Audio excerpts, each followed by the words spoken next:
My name is Danielle. I'm 39 years old and used to live in a quiet suburb of Tennessee. Or, I used to. The house I helped pay for, the kitchen I designed myself, the dining table I spent hours sanding and staining, had all become the place where my own mother shoved me out as if I were an uninvited guest. That morning, the crisp April air slipped through the kitchen window. I got up early, as usual, and brewed coffee for my mom. Sandra, 62 years old, retired early but always complaining of exhaustion. I plated some bread on ceramic dishes and reheated her favorite cheddar potato soup, just hoping for a peaceful breakfast. I thought I had grown used to Rachel, my mom's former stepdaughter, no blood relation to me. But lately, my mom treated her as if she were the only child she'd ever had. Rachel, 28, unemployed with a bad credit history, somehow always earned my mother's sympathy. And I was expected to share. I heard her slippers dragging across the wooden floor around 9 a.m. My mom entered, wearing a bathrobe, her hair disheveled, but her eyes sharper than ever. "Rachel's stopping by around 10. She's going through a tough time," Mom said, pouring soup into a bowl, like she was announcing something noble. I didn't respond. I'd grown used to the way she laid the groundwork for what she really wanted. "She needs your car to get to a job interview at the mall, and your credit card. Can you let her use it for a few days at least?" I set my spoon down, keeping my voice calm. "No, Mom, that car was bought with my own money. And the card? Absolutely not. I've helped plenty already. I need to set boundaries now." She blinked once, then her gaze hardened. "Boundaries? Who do you think you are to talk about boundaries in this house, with your boring online job, sitting at home all day, acting superior?" I pressed my lips together, not wanting to argue, but she kept going. "Rachel is family. And you, Danielle? You just hoard everything, control everything like everyone owes you something. Either give her what she needs or get out of this house." I stood up, about to turn away, when I heard the harsh scrape of the soup pot on the stove. I turned just in time to see a wave of scalding soup flying through the air straight at me. Smack. It splashed across the left side of my face, poured down my neck and chest like liquid fire. The smell of hot cheddar clung to the sharp sting of rage. I didn't scream. I didn't cry. I just froze, staring at the woman who had given birth to me, who now looked like a complete stranger. "Get out of my house, you ungrateful brat!" she shouted, her hands trembling, not from regret. I said nothing. I turned away, soup clinging to my legs, and walked upstairs with shaky breath. The physical pain was nothing compared to the truth now blindingly clear. The woman who once held me through childhood fevers had chosen to hurl me away for the sake of a leech she called daughter. Upstairs, I pulled out a small suitcase and packed exactly 3 things: my laptop, 2 sets of clothes, and an old embroidered handkerchief my dad had given me when I was 16. Downstairs, I heard the garage door rumble open. Rachel had arrived. I didn't want to see her face. I walked past the kitchen, the smell of soup still hung in the air. My mom stood frozen, eyes avoiding mine. Maybe she thought I'd come back, like always. That I'd apologize for being too stubborn, but not this time. I clenched my car keys in one hand, opened the front door, and stepped out into the morning breeze. The soft, gold sunlight hit the burn on my cheek, a quiet reminder. I didn't belong to that house anymore. Maybe I never truly did. I drove away from my mother's old neighborhood at 9:18 a.m., the tiny dashboard clock blinking steadily like it was urging me to move faster. The smell of cheddar soup still lingered on my coat, stinging my neck and shoulders, but what truly burned was the feeling of being erased. No tears, no calls, not a single message or plea. It was as if I had never existed in their world. I had no idea where I was going, just that I couldn't go back. The streets of Franklin, Tennessee were coated in a soft morning mist. The farmhouse-style homes, steep roofs, white picket fences, all slowly faded in my rearview mirror. I passed streets tied to old memories, places I used to ride my bike in middle school, the clinic I drove my mom to when her knees gave out. Now they were just scenery. All that was left was me, and the hum of the engine, like the breath of someone newly released from a cage. I turned into a small parking lot behind a roadside coffee shop. It was the only place where no one would rush you to leave. I picked a window seat, ordered a drip coffee and a bottle of water, then pulled out my laptop as an excuse not to meet anyone's eyes. My hands still trembled slightly as they hovered above the keyboard. Dried soup clung to my sleeves, stiff and reeking of grease. I opened my email, looking for something familiar. Nothing new. But one unread message from 2 weeks ago caught my eye. It was from Cody, the bank manager for the household account I co-owned. Subject line, Asset Access Update. I clicked it open. My eyes froze on the first line. Per the request of Miss Sandra Hayes and newly appointed co-trustee Rachel Monroe, access permissions for the property at 2079 Oak Bend Drive have been updated. I went still. That house, I'd paid 40% of the mortgage over the past 4 years.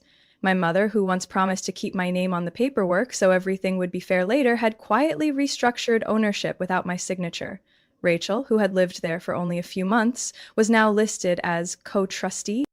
I scrolled down, a PDF attachment, blurry scan, digital stamp, 2 signatures, one from my mother, one from Rachel.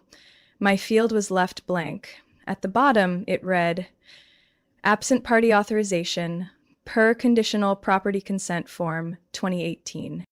I remembered. That form was from my late stepfather, drafted when he was preparing for heart surgery. He died a year later. I had signed it then, never imagining it would be weaponized to cut me out of everything. My spine chilled. Being shut out wasn't just physical anymore. I had been removed, on paper, in ink. I closed the laptop, stood up, and tried to pay using my backup credit card, the old one from my time as an operations assistant in Nashville. The payment terminal lagged. I swallowed hard. The cashier smiled politely. You might want to check that account. The system flagged it as suspended. I nodded, saying nothing. My mind clung to one question. How long have they been planning this? I walked back to the car and sat in the driver's seat, frozen. Behind me was a small suitcase with 2 sweaters, a pair of jeans, and the hand-embroidered handkerchief my father had given me. I pulled it onto my lap and unfolded it. In the lower right corner, pale blue thread spelled out, Be where you belong. I didn't belong there anymore. Maybe I never really did. My phone screen lit up, a message from an unknown number. Danielle, don't overreact. There's a way to fix this. Come talk. Rachel. I laughed, a dry, hollow sound that rose from an empty chest. No one called to ask if I was okay, but now they were worried I'd overreact. I opened the map app and typed in the last address I still had from the previous year, a self-storage facility in South Brentwood, where I'd once stored old financial records and my father's original house documents.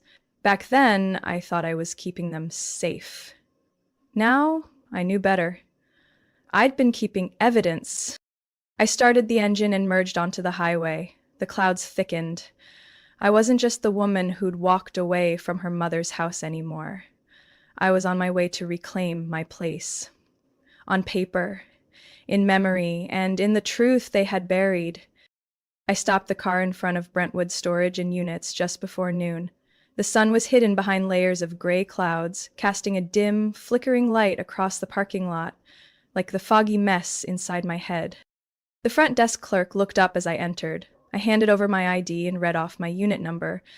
After a few seconds of verification, she gave me a small brass key and smiled like it was any ordinary transaction. But to me, that key was unlocking a buried part of my life. My storage unit was at the last row, tucked against a rusted chain-link fence. The metal door let out a heavy groan as I pulled it open. Inside was cold and dusty. Boxes were stacked in rows, plastic bins labeled in permanent marker, tax records, 2017, reservation projects, and in the most hidden corner, I saw my father's document box. My dad, Ronald Hayes, was the one who founded Hayes Market, the family grocery store in downtown Franklin. He started with a fruit cart, knocking on doors, saving enough to open a tiny shop. I grew up among receipts, inventory sheets, and late night restocking trips with him. When he suffered a stroke 6 years ago, I was the only one who took over. I didn't just keep the store running, I expanded it. Added an organic section, revamped the freezer aisle, partnered with local farmers for fresh produce every morning. But 2 years ago, when I stepped back to work remotely, burnt out, and nudged by my mother saying, let someone else carry the weight, I never imagined that someone else would be Rachel.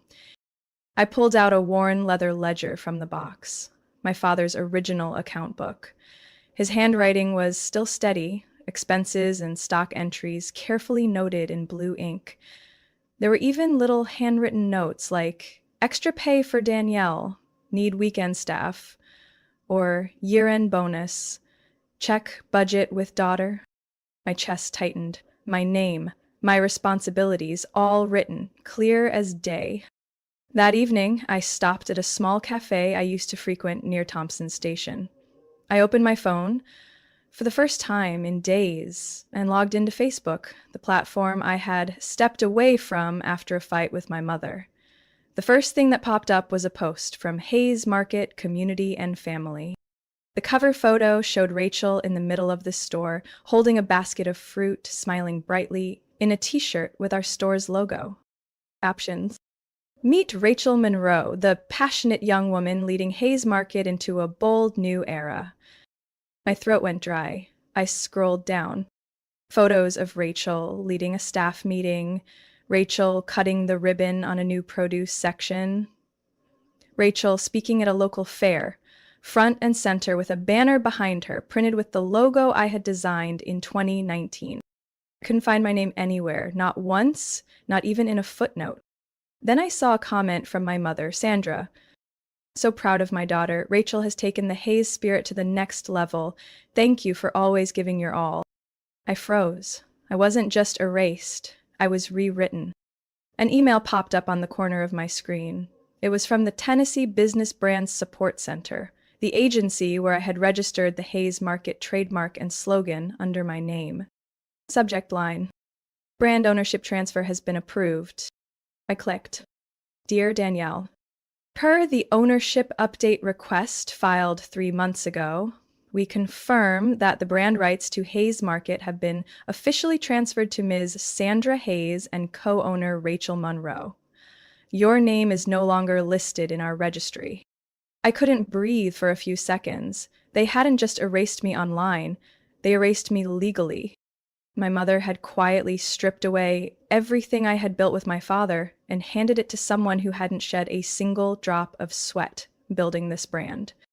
I stared blankly at my phone screen. Then, ping, a message popped up from a former team member. Danielle, you should know. They used the presentation you made last year to apply for a $48,000 community development grant. But the name listed was Rachel's. I sat up straight. The numbness vanished, replaced by a cold, sharp clarity. I couldn't sleep that night. Every time I closed my eyes, the image of Rachel standing in the middle of Hayes Market returned. Her smug expression, the logo I had designed looming behind her like a dagger lodged squarely in my back. The next morning, before sunlight could fully break through the cheap motel curtains, I opened my laptop and typed the one name I still trusted: Clara Bennett. Clara had been my marketing assistant for 3 years, while I managed Hayes Market. A sharp, quiet young woman who always took notes during meetings, she was the only one who ever said something I never forgot. You're the only person here working from belief, not ambition. I didn't expect her to even remember me, but less than 10 minutes after I hit send, a message popped up. Danielle, I've been waiting for you to say something. Meet me at Maple and Pine Cafe, 1 p.m. I arrived 15 minutes early. The cafe was tucked in the outskirts of Spring Hill, not crowded, filled with the scent of cinnamon waffles and espresso, enough to take the edge off my heavy chest. Clara walked in right on time. She looked older, her brown hair tied back neatly, her eyes tired but steady. No small talk. She sat down and said, I kept something you need to see. From her bag, she pulled out a large envelope, slightly worn at the corners. About 6 weeks ago, Rachel and your mother hosted a private signing with someone from the local notary office. I was there to take photos for the internal event. I saw the documents they used. I opened the envelope. Inside was a copy of the share transfer agreement for Hayes Market. My name, Danielle Hayes, printed clearly, followed by a signature that made me stop cold. I had never signed this document. They wouldn't let me photograph the papers, but I know your handwriting. That's not it, not just the signature. It's the way your name is written. Totally off, Clara said, pulling out her phone. She opened a photo album. One image showed the meeting table, with Rachel holding a document. At the top, bold letters read, Internal Ownership Transfer Agreement, Hayes Market. She zoomed in. At the bottom, a note read, Signed by all relevant parties, including co-ender Danielle Hayes, to confirm full transfer of brand ownership to Mrs. Sandra Hayes and Miss Rachel Monroe. I never signed anything. Not a single word, I said, my voice barely above a whisper. Clara nodded. I know. The notary barely glanced at the copy of your ID your mom provided. No signature verification, no comparison. They forged it. And the notary unknowingly certified it, she said, her tone hardening. I've been waiting for you to come back. I kept everything, photos, internal emails, and even... She hesitated, then pulled out a printed screenshot, an email from Rachel to my mom, subject line, about speeding up the ownership transfer. She doesn't need to know everything. I clenched my fists. My head spun, not from panic, but because the pieces were falling together too perfectly. My mother had used my name to sign forged documents, exploited my trust from years ago when I agreed to temporarily hand over asset authority and turned it into a legal erasure of me. Clara looked me straight in the eyes. You can't let this go. If you need a witness, I'm here. I nodded slowly, voice firm yet quiet. Not just a witness, Clara. I'll need everything. Photos, emails, the notarized scans, and the name of whoever handled that day. She slid a small note across the table. Notary's name, Travis B. O'Neill, Hillsborough office. I wrote it down. My next step was suddenly clear. One more thing, Clara said as I stood to leave. You should check the joint bank account. Yesterday, I overheard Rachel on the phone telling someone to temporarily freeze it for security reasons. I froze. At that moment, my phone buzzed, a message from Wesley Bank. Account 8146 has been temporarily locked due to suspected irregular activity. Please contact your local branch for verification. I looked up, meeting Clara's gaze. We've started, Danielle, she said calmly. But there's no turning back now. I took the envelope and walked out of the cafe, my mind no longer tangled. It wasn't fear anymore. It was resolve. I returned to my personal storage unit in Brentwood that very afternoon, carrying a small flashlight, a pair of thin gloves, and a strange mix of anticipation and numbness. After everything Clara had revealed, I no longer had doubts. My mother and Rachel didn't just want to replace me. They wanted to erase me entirely from Hayes Market's legacy. But I knew one thing for certain. My father hadn't spent his life building something just to have it stolen like this. Unit 17, the place where I stored everything from after my father's passing, was untouched. A thin layer of dust covered the boxes. The air smelled faintly of old paper and worn leather. I sifted through box after box, reopening folders I'd long forgotten in the chaos of business, and then, at the bottom of a battered cardboard box labeled Memorabilia Dad's Stuff, I found a heavy oak box, secured with a rusty metal clasp. The key I'd worn on a chain since he died, the one I kept like a charm, fit perfectly. The lid clicked open with a soft snap. Inside was the original ledger, brown leather-bound, stitched along the edges with his name faintly embossed, Ronald Hayes, ledger 19942015. Beneath it, tucked inside a pale yellow envelope, was a handwritten letter, unmistakably in his handwriting. To Danielle, only open if things feel wrong. I sat down on the cold concrete floor, hands slightly trembling as I opened the letter. And If you're reading this, then things may not have gone the way I hoped. I know you might be left without protection once I'm gone. And I know that some people, even family, may never accept that you are the heart and soul of our store. I left a preliminary agreement and the original incorporation records with attorney Stephen C. Hartwell, east side of Nashville. He's a man I trust. Helped me with the land contracts back in the ADS. Bring him this ledger and the small black journal I used to track financial milestones. You'll know what to do. And if they've stolen your name, remind them of this. No one can forge your father's handwriting. No one can rewrite the truth. I didn't even notice the tears falling, not from sadness, but because this was confirmation. My father had seen it all coming. I found the black journal, thin, frayed at the spine, filled with bold, deliberate pen strokes.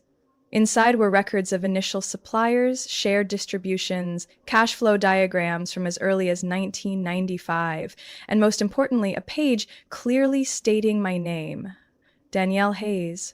Granted direct operational authority, valid through 2030 unless legally revoked through notarized agreement. I photographed everything, then carefully wrapped the ledger, the letter, and the journal in a waterproof pouch and locked it tight. The next morning, I went to the address my father had written, Hartwell and Associates, a modest law office next to an old pharmacy on Gallatin Pike. The office was small, paneled in dark wood with a German-style antique clock on the wall. When I gave my name, the older receptionist studied me carefully, then quietly stepped into the back room. A minute later, a silver-haired man in his 70s wearing round glasses came out and extended his hand. "You're Danielle Hayes?"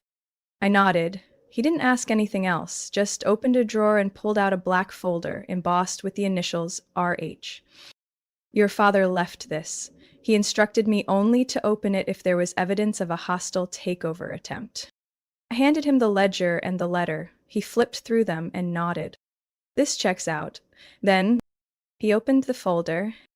Inside was the original agreement that formed Hayes Market LLC, signed by my father and me when I turned 25. The key clause lay in Section 9. In the event of a leadership dispute, the control and use of the Hayes Market brand shall be granted to the holder of the official ledger, identified as Danielle Hayes, verified by Ronald Hayes's unique handwritten code on the final page. Mr. Hartwell looked up at me. "Do you have the ledger?" I handed it to him. He flipped to the last page. His eye stopped at a small handwritten symbol, one only he and my father knew. He smiled softly. "They can't erase you, because he never gave them that power." I gripped the strap of my bag tighter. Everything they had done, faked signatures, manipulated notarizations, hijacked the brand, was about to crumble before this one file. I walked out of Hartwell's office under a light Nashville drizzle.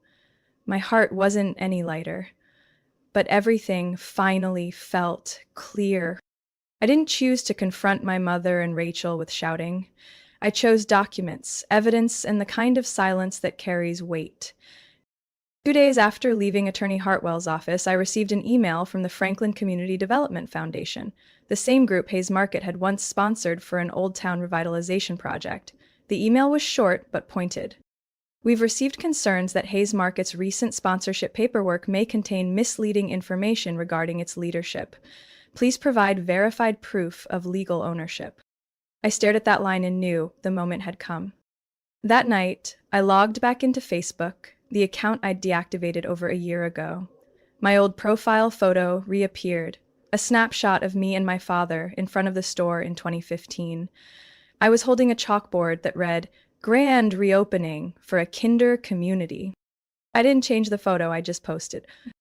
Sometimes people try to rewrite history to erase you, but the truth, if you guard it, will always return. This time, it comes with my father's handwriting, a legal signature, and a contract no one can edit. I attached a photo, the final page of the ledger, with my father's signature, his unique symbol, and a clipped excerpt from his will assigning operational rights to me. Within an hour, the post had over 700 shares. Comments flooded in. from former employees, loyal customers, and my father's old neighbors. Everyone remembered how I'd revived the store after his stroke. Everyone was stunned to realize my name had vanished from the official record. I knew Vera, know Rachel, and my mother wouldn't stay silent. Sure enough, 2 days later, I received an invitation to attend a Franklin District community meeting where Rachel would present a proposal on behalf of Hayes Market titled Reviving the Heritage Block. I clicked attending. That Saturday morning, I entered the main hall of Franklin Town Hall. It was packed, nearly 60 attendees, local business owners, council members, and grant representatives. Rachel stood up front, poised, mic in hand, wearing a light blue blazer. Her voice was sweet enough to fool anyone into believing she was born to lead. We're creating a sustainable commercial space rooted in the long-standing legacy of Hayes Market, a legacy I have the honor of continuing, she said, stressing the word I. From the third row, I stood. I'd like to add some context to the family legacy Ms. Monroe just mentioned. Heads turned. A few whispers broke the silence. Rachel froze, gripping the mic. Her eyes flicked toward the exit, waiting for someone to intervene. No one did. I walked to the speaker's table, unzipped my leather folder, and pulled out a set of documents. I'm Danielle Hayes, daughter of Ronald Hayes, the original founder of this store in 1994. Here is the official ledger signed by him, along with the original business formation contract, which clearly states, I hold operational authority and am the sole legal representative of Hayes Market. I handed the papers to the community board chair, a silver-haired woman who carefully flipped through them. Her brow furrowed as she read the final page. Then she looked up at Rachel. We approved a $48,000 grant for an entity with no legal standing? Rachel's face went pale, but I wasn't finished. Additionally, in internal emails provided by a former employee, Rachel Monroe knowingly forged signatures, bypassed notarization protocols, and submitted false data to the Department of Business Registration. I held up my phone and projected an image of an email from Rachel to my mother. She doesn't need to know too much. The room fell silent. One of the grant directors stood abruptly. We are suspending all disbursements effective immediately and launching a full legal audit of the submitted files. If fraud is confirmed, Ms. Monroe's organization will be permanently removed from our partner list. Rachel said nothing. My mother, Sandra, was sitting in the back corner, half hidden, but I saw her. And for the first time, she lowered her head. That afternoon, I posted again. They erased my name from the records, but not from the community's memory. You can't rewrite the past when someone still holds the truth. Within 24 hours, the Hayes Market page was flooded with comments demanding answers. 3 key sponsors, Winston Foods, Better Tennessee Grants, and the Southfield Women's Cooperative, withdrew from all Rachel-led initiatives. I didn't celebrate. I didn't gloat. I just sat by the window, warm tea in hand, as the last rays of sunlight touched the cup. And I thought, truth doesn't seek revenge. It simply shows up at the right time, leaving lies with nowhere left to run.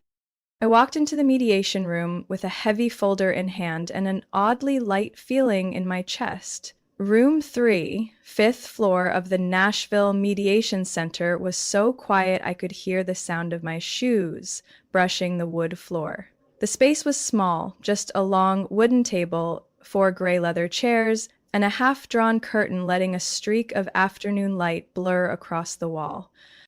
Elaine Russell, my attorney, was already waiting. She smiled politely, though her eyes were sharp.